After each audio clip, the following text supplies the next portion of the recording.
GST என்பது காங்கிரஸ் கொண்டு வந்தது எதிர்த்தார். ஒருத்தர் யார் எதிர்த்தார்னா குஜராத்துடைய முதலமைச்சராக இருந்து இன்னைக்கு பிரதமரா 11வது ஆண்டு அடி எடுத்து வைத்திருக்கிறார், எதிர்த்தார். ஜிஎஸ்டியை இந்தியாவுக்குள் அனுமதிக்க மாட்டோம்னார். கடைசி வரைக்கும் எதிர்த்து தான் இங்க பிரதமரா வந்தார். அதுல தமிழ்நாட்டில் அம்மையார் ஜெயலலிதா அவர்கள் விடவே மாட்டோம் ஜிஎஸ்டின்னாங்க. நாங்க சொன்ன ஜிஎஸ்டி 18 விழுக்காடு. இந்த தேசத்து மக்கள் 18 விழுக்காடுக்கு மேல தாங்க மாட்டாங்க. மோடி அவர்கள் அறிமுகப்படுத்தின ஜிஎஸ்டி 40 விழுக்காடு. ஐரோப்பா கண்டத்துல தாங்குவார்கள், அமெரிக்காவில் தாங்கிக் கொள்வார்கள். இந்த நம்முடைய நாடு வளரும் நாடு, வளர்ந்த நாடு இல்லை. ஆகையால 18 விழுக்காடுக்கு மேல போகாதீங்கன்னாரு. 40 விழுக்காடு போட்டார். மருத்துவமனைக்கு உயிர் காக்கும் ஐசியு சிசியூல போனோம் என்னாலும் ஜிஎஸ்டி.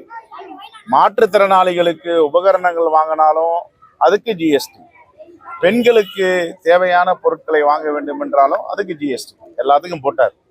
என்ன ஆச்சு? உலக ஆய்வறிஞர்கள்லாம் ஒரு ஆய்வு நடத்தினாங்க, இந்தியாவுடைய பொருளாதாரம் எப்படி இருக்குன்னு. இந்த ஜிஎஸ்டி வந்த பிறகு இந்தியாவின் மக்களுடைய சிறு சேமிப்பு காலியாகிவிட்டன.